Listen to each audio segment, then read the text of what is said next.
తెలుగుదేశం పార్టీకి గత ఎన్నికల్లో తటస్థంగా ఉంటూ ఉపయోగకరంగా పనిచేసిన వారిలో మాజీ ఐపీఎస్ అధికారి ఏబి వెంకటేశ్వరరావు, మాజీ ఐఏఎస్ అధికారి నిమ్మగడ్డ రమేష్ కుమార్ ఉంటారు. అయితే ఇప్పుడు వారు చంద్రబాబుకు వ్యతిరేకమయ్యారు. ఏపీ ప్రభుత్వం నిర్ణయాలకు వ్యతిరేకంగా ఓవైపు మాజీ ఐపీఎస్ ఏబి వెంకటేశ్వరరావు, మరోవైపు నిమ్మగడ్డ రమేష్ కుమార్ రంగంలోకి దిగుతున్నారు. వీరిద్దరూ చెరో ప్రాజెక్టును పట్టుకున్నారు. ఏబీ విధి బనకచెర్ల టార్గెట్ అయితే నిమ్మగడ్డది అమరావతిది రెండో విడత భూ సమీకరణ అంశం. బనకచెర్ల ఏపీకి భారమని మొదట ఏబి వెంకటేశ్వరరావు వాదించటం ప్రారంభించారు. ఆలోచనా పరుల వేదిక అని పెట్టి ఇప్పుడు తన వాదనకు రూపం ఇచ్చేందుకు పర్యటనలు కూడా చేయాలని నిర్ణయించుకున్నారు. శ్రీశైలం ఆధారంగా నిర్మించిన ప్రాజెక్టుల స్థితిగతులను అధ్యయనం చేస్తానని ఆయన ప్రకటించారు. మరో ఇద్దరు నిపుణుల్ని తన టీంలో కలుపుకొని తన పని తాను చేసుకుపోతున్నారు.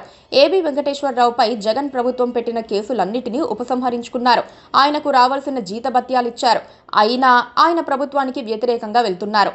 సొంతంగా రాజకీయాలు చేస్తానంటున్నారు. ఆయన తీరుతో టీడీపీకి కూడా ఇబ్బందికర పరిస్థితులు ఏర్పడుతున్నాయి.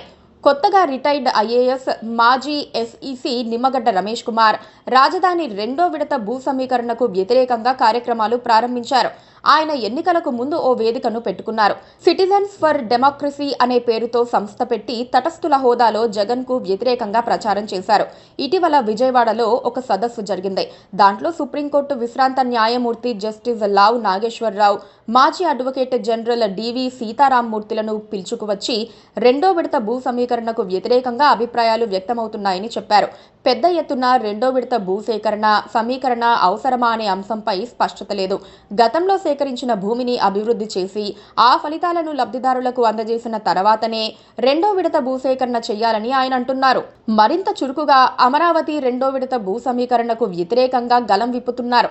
అయితే నేరుగా కాకుండా ముందు మొదటి దశ విజయవంతం చేసి భూములిచ్చిన రైతులకు మేలు చేయాలని, ఆ తర్వాతే రెండో దశ గురించి ఆలోచించాలని అంటున్నారు. వీరిద్దరూ ఇలా ప్రభుత్వం ప్రతిష్టాత్మకంగా చేపట్టిన రెండు ప్రాజెక్టుల విషయంలో ప్రజల్లోకి వెళ్లటం ఆసక్తికరంగా మారింది.